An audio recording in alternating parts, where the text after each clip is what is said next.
श्री शिवाय नमस्तुभ्यम। हर हर महादेव। दोस्तों, आप सभी लोग जानते हैं कि 20 अक्टूबर 2024 को पड़ रही है रविवार, संकष्टी चतुर्थी और करवा चौथ। दोस्तों, यह जो रविवार है, कार्तिक महीने में पड़ने वाला सबसे बड़ा रविवार संकष्टी चतुर्थी तिथि है, क्योंकि आश्विन महीने के बाद कार्तिक महीने का पहला बड़ा रविवार चतुर्थी तिथि पड़ रहा है, जिसका बहुत ही बड़ा और विशेष महत्व होता है। और ऐसा दिन पूरे साल में सिर्फ एक ही बार आता है। और दोस्तों, आप सभी लोग जानते हो कि रविवार चतुर्थी का अगर सबसे बड़ा कोई उपाय है तो वो 12 गेहूं के दाने वाला उपाय है। तो दोस्तों, कार्तिक महीने के रविवार संकष्टी चतुर्थी तिथि के दिन आप लोगों को इस 12 गेहूं के दाने वाला उपाय को जरूर करना है। बहुत सारे लोग होंगे जिन लोगों ने इस उपाय को ना किया हो, मतलब पूरा साल निकल गया, उन्होंने किसी भी दिन इस 12 गेहूं के दाने वाला उपाय को ना किया हो। पर दोस्तों, आपके पास एक आखिरी मौका बचा हुआ है, जो कि 20 अक्टूबर के दिन है। तो इस दिन आप लोगों को इस वाले उपाय को जरूर कर लेना है, भले ही आपने पूरे साल भर इस उपाय को ना किया हो। पर अगर आपने इस कार्तिक महीने के रविवार संकष्टी चतुर्थी के दिन अगर इस वाले उपाय को कर लिया, तो आपको इस उपाय को करने का वह फल मिलेगा जिसकी आपने कभी कल्पना भी नहीं करी होगी।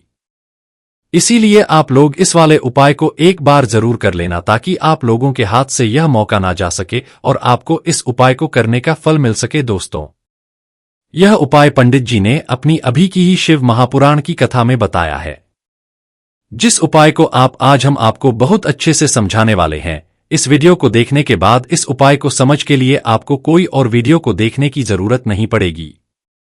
तो चलिए दोस्तों, उपाय को शुरू करते हैं। देखिए, यह इस कार्तिक महीने के रविवार संकष्टी चतुर्थी तिथि के दिन यह इतना खास होता है, इतना महत्वपूर्ण होता है। देखा है, कभी कभी बड़े बड़े पूजा पाठ अनुष्ठान से जो मनोकामना पूर्ण नहीं होते, वह कार्तिक महीने के दिन एक छोटे से उपाय करने से आपकी मनोकामना पूर्ण हो जाती है। और बहुत सारे लोगों इस उपाय को किया भी है और उनको इस उपाय को करने का फल भी जरूर मिला है। अगर आप लोग भी इस उपाय को करना चाहते हैं, तो आप इस उपाय को पहले अच्छे से समझ लेना, सुन लेना, उसके बाद करना। आपको इस उपाय का फल जरूर मिलेगा। और इस उपाय को कर लेने से आपके घर में चाहे किसी भी प्रकार की दुख और समस्या क्यों ना चल रही हो, आपको उसका कारण भी नहीं पता है कि भाई यह समस्या किस कारण से चल रही है। उसका कुछ भी कारण हो सकता है, जैसे पितृदोष हो सकता है या किसी भी तरह का मंगल दोष भी हो सकता है। तो इस दिन आप लोगों को यह वाला उपाय कर लेना है। यह एक ऐसा उपाय है जिस उपाय को अगर किसी विशेष दिन पर किया जाए, तो भाई उस विशेष दिन का जो है वह तो हमें मिलता ही मिलता है। पर हमने उस दिन पर इस उपाय को किया है तो हमें उससे भी बड़ा फल मिलता है, और फल बहुत जल्दी मिलता है, क्योंकि आप इस उपाय को बहुत ही बड़े और विशेष दिन पर कर रहे हो। तो चलिए अब उपाय के बारे करते हैं। लेकिन उससे पहले आप लोगों को यह जानना आवश्यक है कि आखिर यह उपाय किस समय करना है, किसको करना है और कैसे करना है। तो चलिए हम आगे आपको वीडियो में एक एक करके बता देते हैं। तो दोस्तों, इस 12 गेहूं के दाने वाला उपाय को हमें इस रविवार के दिन कैसे करना है, किसको करना है, किस समय करना है और कहां पर करना है, ये सारे सवालों के जवाब आपको इस वीडियो में मिल जाएंगे। और जो यह वीडियो उसको 12 गेहूं के दाने वाला उपाय जरूर करना चाहिए, क्योंकि इस दिन गेहूं का भी बहुत ही बड़ा और विशेष महत्व होता है। और जब बात आ जाए हो जाती है और यह एक बहुत ही बड़ा उपाय हो जाता है इस रविवार का, तो अब दोस्तों, इस 12 गेहूं के दाने वाला उपाय को आखिर करना किसको है, सबसे पहले हम लोग वह बात जान लेते हैं। तो देखो, घर की जो बड़ी माताएं बहनें होती हैं, उन माताओं बहनों में से कोई भी एक बड़ी माता इस वाले उपाय को कर सकती है। और दोस्तों, अगर आप चाहे तो अपने घर में से सभी सदस्यों को भी इस उपाय को करवा सकते हैं। अगर किसी व्यक्ति की खुद की कोई मनोकामना है, खुद की कोई दुख और परेशानी है जो कि वह अपने लिए ही करना चाहता है इस वाले उपाय को, तो वह खुद अपने लिए भी कर सकता है। बाकी अगर कोई घर में से ऐसा है जो कि अपने पूरे घर परिवार की सुख और शांति के लिए यह वाला उपाय करना चाहता है, तो भाई वह कर सकता है, उसमें भी कोई दिक्कत वाली बात नहीं है। कहने का मतलब यह है कि इस उपाय को हर एक सदस्य भी कर सकता है, और पूरे घर परिवार के सदस्य के लिए घर की बड़ी माताओं बहनों में से कोई एक माता बहन भी कर सकती है। माताएं बहनें अगर घर में उपस्थित ना हो या वह यह वाला उपाय ना कर पा रही हो, तो फिर घर का कोई बड़ा सदस्य भी इस 12 गेहूं के दाने वाला उपाय को कर सकता है। चाहे फिर वह पुरुष ही क्यों ना हो, उसमें भी दिक्कत वाली बात नहीं है। अब दोस्तों, इस लंग वाले उपाय को हमें करना कहां पर है? देखो, हमें शिवलिंग के पास में जाकर करना है। बहुत सारे लोग प्रश्न करते हैं, हर एक उपाय को करते समय क्या हम इस उपाय को घर पर या मंदिर में कर सकते हैं? देखो, तो इस वाले उपाय को आप मंदिर में करोगे तो अच्छा रहेगा, घर पर नहीं करना है इस वाले उपाय को। उसके बाद में दोस्तों, जो अगला प्रश्न निकल कर आता है वो यह आता है इस उपाय को लेकर कि इस उपाय को हमें किस समय करना है, सुबह के समय करना है कि शाम के समय करना है? तो देखो, इस वाले उपाय को आप लोग सुबह के समय भी कर सकते हो और शाम के समय प्रदोष काल में भी कर सकते हो। अब अगर आप पूछो कि भाई सबसे उत्तम समय कौन सा रहेगा इस 12 गेहूं के दाने वाला उपाय को करने का, तो हम आपसे बस यही कहेंगे कि इस उपाय को आप शाम के समय करेंगे तो ज्यादा बेहतर होगा। बाकी अगर सुबह के समय भी करेंगे तो भी अच्छा होगा, कोई भी दिक्कत वाली बात नहीं है। तो अब दोस्तों, जो अगली सबसे बड़ी और महत्वपूर्ण बात आती है वह यह आती है कि सुबह अगर हम उपाय को करेंगे तो हमें कितने बजे से लेकर कितने बजे तक के बीच में करना है, और शाम के समय प्रदोष काल में करेंगे तो हमें कितने बजे से लेकर कितने बजे के बीच में करना है। तो देखो, सुबह जितनी जल्दी हो सके आप उपाय को करने की कोशिश करना। बाकी अगर किसी कारणवश लेट भी हो जाओ, थोड़ी देर भी हो जाए, तो 10 या 11 बजे तक भी आप उपाय कर लेना, पर 12 बजे से ज्यादा देरी ना हो, ठीक है? इस बात का ध्यान रखना। उसके बाद में दोस्तों, अगर शाम के समय प्रदोष काल की बात करें, प्रदोष काल का जो समय है होता है वह शाम के 6 बजे से शुरू हो जाता है। मतलब शाम के 6 बजे से लेकर 7-12 बजे के बीच का जो समय होता है यह समय प्रदोष काल का समय होता है। पर अभी जो मौसम चल रहा है, इस मौसम में जो है शाम बहुत देरी से होती है, तो आप इस उपाय 7:00 या 8 बजे के बीच में भी कर सकते हो। मतलब शाम के 6 बजे से रात 8 बजे के बीच में आप कभी भी इस वाले उपाय को कर सकते हो, उसमें कोई भी दिक्कत वाली बात नहीं है। परंतु रविवार के दिन कोशिश करना कि समय के अंतर्गत ही कर लो, किसी कारणवश ना कर पाओ तो थोड़ा देरी से भी कर सकते हो, आपको उपाय का फल जरूर मिलेगा। देखिए, इस वीडियो में जितने भी उपाय हम आपको बताएंगे सभी उपाय सरल है। देखो, गुरुजी ने कहा है कि रविवार के दिन आपको 12 गेहूं के दाने वाला उपाय तो अवश्य ही करना चाहिए। वीडियो के अंतिम में आपको उपाय बताया है जो आपको करना है। देखो, आगे बढ़ने से पहले वीडियो को एक लाइक जरूर करें। देखो, सबसे पहला उपाय, यदि आपके जीवन में कर्जा बहुत अधिक है, आपके जीवन में संकट बहुत अधिक रहते हैं, आपके ऊपर बहुत अधिक विपदा आ रही है, बार बार आपको अपने व्यापार में और अपने धन में हानि देखने को रही है, यानी कि आपको प्रत्येक कार्य में हानि हो रही है, तो आपको यह उपाय करना चाहिए। देखिए, इस उपाय के लिए आपको 12 गेहूं के दाने आपको लेने हैं, ठीक है ना? ले लेना। लेने के बाद में आपको जरूरत होगी चावल के दानों की। कितने? 7 चावल के दाने। गेहूं के 7 दाने और चावल के 7 दाने। कहोगे भैया गेहूं हमें नहीं मिलती है, इस टाइम पे अभी गेहूं की कटाई खत्म हुई है। इजीली आपको किसी भी किराना स्टोर पे 12 गेहूं के दाने मिल जाएंगे, जाके ले लेना, ठीक है ना? 7 गेहूं 7 चावल के दाने लेंगे। साथ ही साथ आपको इस तरीके से एक तांबे का लोटा लेना है ना। उस तांबे के लोटे में आपको जल भरना। जल आपका खुद के घर का होना चाहिए, मंदिर का नहीं होगा। पहुंच जाएंगे महादेव के शिवलिंग के पास में शाम के टाइम पे। प्रदोष काल में मन है घर पे करो, मन है मंदिर में करो। फेस रखना कौन सी दिशा? उत्तर दिशा, नॉर्थ डायरेक्शन। अब यहां पे जो मैं आपको क्रम बताने जा रहा हूं ना, उस मेरे क्रम को बहुत ध्यान से सुनिए। महादेव को कोई सबसे प्रिय है ना, तो उनकी सबसे छोटी पुत्री जिनका नाम है माता अशोक सुंदरी, जो आपके पास में चावल के 7 दाने हैं ना, उन चावल के 7 दानों को माता अशोक सुंदरी के स्थान पे आपको कुछ इस तरीके से रख देने हैं ना। चावल के दानों को रखने के बाद में जो आपके पास में तांबे का लोटा है ना, उस तांबे के लोटे को कहीं पे भी हम जल नहीं चढ़ाएंगे, सिर्फ और सिर्फ माता का जो हस्तकमल आपको दिख रहा है यहीं पे गोल गोल आपको समर्पित करना है, उसी जल को, और कहीं नहीं। ना तो माता अशोक सुंदरी के स्थान पे, ना तो शिवलिंग के ऊपर, सिर्फ आपको यहां पे गोल गोल जलाधारी पे आपको उस जल को समर्पित करना है ना। अब आपके पास में बचे हुए हैं 7 गेहूं के दाने। अरे बचे हैं कि नहीं बचे हैं? उन्हीं 7 गेहूं को दाने को आपको अपनी मनोकामना, अपने विशेष कहते हुए महादेव के शिवलिंग के ऊपर अगर आप प्रदोष के दिन प्रदोष काल में कर देते हैं तो आपकी जो भी मनोकामनाएं होंगी, जो भी विशेष होंगी, मनोकामनाएं पूरी जरूर करते हैं।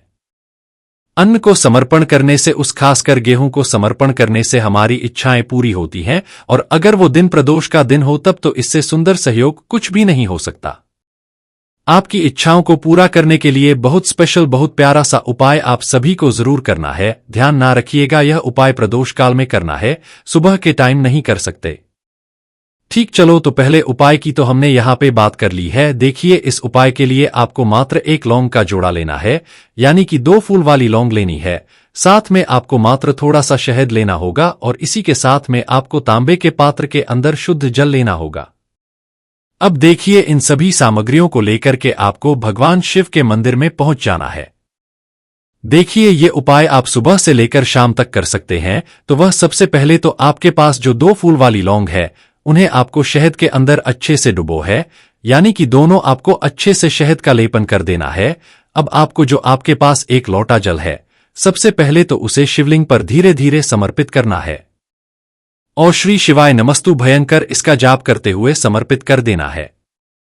अब आपके पास जो 2 फूल वाली लौंग है, शहद से उसे आपको शिवलिंग पर अर्पित करना है, और आपको प्रार्थना करनी है कि जीवन में जो रोग की स्थिति है वह समाप्त हो, जीवन के जो संकट और समस्याएं हैं वह सभी समाप्त हो, जीवन जो कर्ज की समस्या है वह समाप्त हो। इस प्रकार से प्रार्थना करते हुए यह जो 2 फूल वाली लौंग ही शहद संयुक्त, इससे आपको शिवलिंग पर अर्पित कर देनी है। आपकी जो भी समस्या होगी इस रविवार के दिन अवश्य ही समाप्त हो जाएगी। तो इस प्रकार से आपको पहला उपाय करना है। अब हम बात कर लेते हैं दूसरे उपाय के बारे में। देखिए, यह उपाय आपके लिए सर्वश्रेष्ठ होने वाला है। देखिए, इस उपाय के लिए आपको मात्र 5 हरे मूंग के दाने आपको साबुत लेने हैं, खंडित नहीं होने चाहिए। इस बात का ध्यान रखें, और इसी के साथ मैं आपको एक तांबे के पात्र के अंदर अपने घर से शुद्ध जल ले लेना है। अब दोस्तों, इन सभी सामग्रियों को लेकर के आपको सीधे पहुंच जाना है भगवान शिव के मंदिर में। देखिए, इस उपाय को भी आप सुबह भी कर सकते हैं और शाम के समय में भी कर सकते हैं। देखिए, भगवान शिव के मंदिर में पहुंचने के बाद आपके पास जो 5 हरे हैं, उनमें से पहला जो हरा मूंग है, आपको शिवलिंग के सामने जो नंदी महाराज होते हैं और उनका जो पैर उठा हुआ होता है, वहां पर आपको पहला हरा मूंग समर्पित कर देना है, और आपको इसका जाप कर लेना है। फिर आपको दूसरा हरा मूंग लेना है, और शिवलिंग पर जो श्री गणेश जी वाला स्थान होता है, वहां पर आपको यह दूसरा हरा मूंग समर्पित कर देना है, यानी कि शिवलिंग के सीधे तरफ आपको यह दूसरा हरा मूंग समर्पित करना है, और आपको ओम नमः शिवाय या फिर श्री गणेशाय नमेश का जाप कर लेना है। तीसरा हरा मूंग का दान आपको भगवान शिव की सबसे प्रिय पुत्री माता अशोक सुंदरी वाले स्थान पर समर्पित करना होगा। शिव की जो जलाधारी होती है, जहां से जल बहकर के आता है, उसी जलाधारी के बीच में जो कहीं कहीं उठी हुई लाइन होती है सांप की आकृति के रूप में, वहीं पर आपको तीसरा हरा मूंग समर्पित करना है, और फिर आपको ओम नमः इसका जाप कर लेना है। अब दोस्तों, चौथा जो हरा मूंग है, उसे आपको भगवान कार्तिकेय जी का जो स्थान होता है शिवलिंग पर, वहां पर आपको यह चौथा हरा मूंग का दाना समर्पित कर देना है, और आपको इसका जाप कर लेना है। अब दोस्तों, आपके पास जो 5वां और अंतिम हरा मूंग बचा हुआ है, उससे आपको उससे जल के पात्र के अंदर डाल देना है, और इस हरे मूंग से युक्त जल से आपको भगवान शिव के शिवलिंग का कर देना है। जल आपको बिल्कुल धीरे धीरे समर्पित करते जाना है, और लगातार आपको शिव महापुराण के मूल श्री शिवाय नमस्तु भीम इसका जाप करते रहना है। फिर आपको शिवलिंग के सामने बैठकर, यदि आप अपने बच्चों के लिए यह उपाय कर रहे हैं, यदि आप अपने बच्चों की बुद्धि, ज्ञान और विवेक के लिए उपाय कर रहे हैं, तो उसके लिए आपको प्रार्थना कर लेनी है, या फिर व्यापार में वृद्धि करने के लिए यह उपाय कर रहे हैं तो उसकी कामना करते हुए को प्रार्थना कर लेनी है, या फिर अपनी नौकरी के लिए कर रहे हैं, या फिर अपने इंटरव्यू के लिए, या फिर धन की प्राप्ति के लिए कर रहे हैं। जिस भी कामना के लिए आप उपाय कर रहे हैं, उसे परिपूर्ण करने के लिए आपको महादेव से प्रार्थना कर लेनी है, और फिर आपको वापस अपने घर आ जाना है।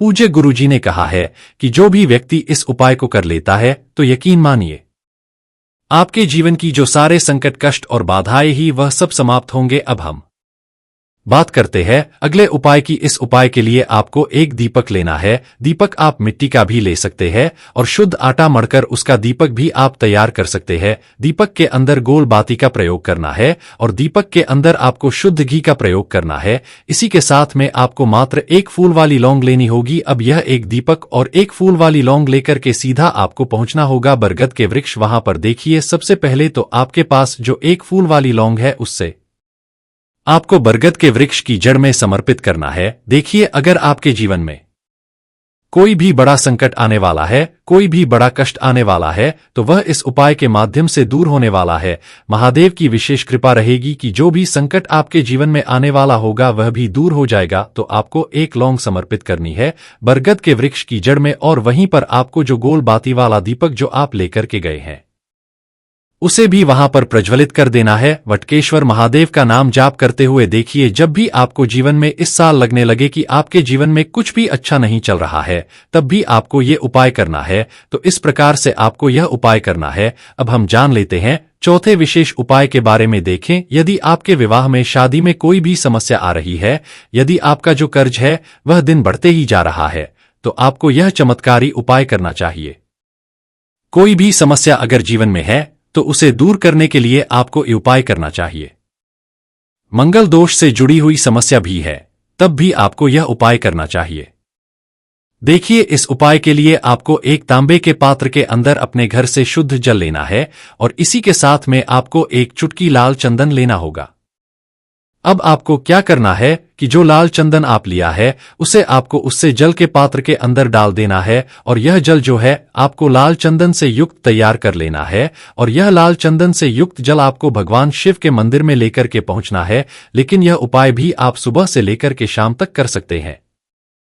अब दोस्तों, यह जो लाल चंदन से युक्त जल है, इससे आपको भगवान शिव के शिवलिंग पर धीरे धीरे अर्पित कर देना है और आपको लगातार श्री शिवाय नमस्तुभ्यम इसका जाप करते रहना है। देखिए, यदि आपके जीवन में विवाह से युद्ध समस्या चल रही है तो आपको मंगलेश्वर महादेव का स्मरण करना है और जीवन में अधिक कर्ज की समस्या है तो आपको आरण मुक्तेश्वर महादेव का स्मरण करना है। देखना, एक दिन आपकी सब तरह की समस्या जल्दी ही समाप्त हो जाएगी। तो इस प्रकार से आपको यह चौथा उपाय करना है।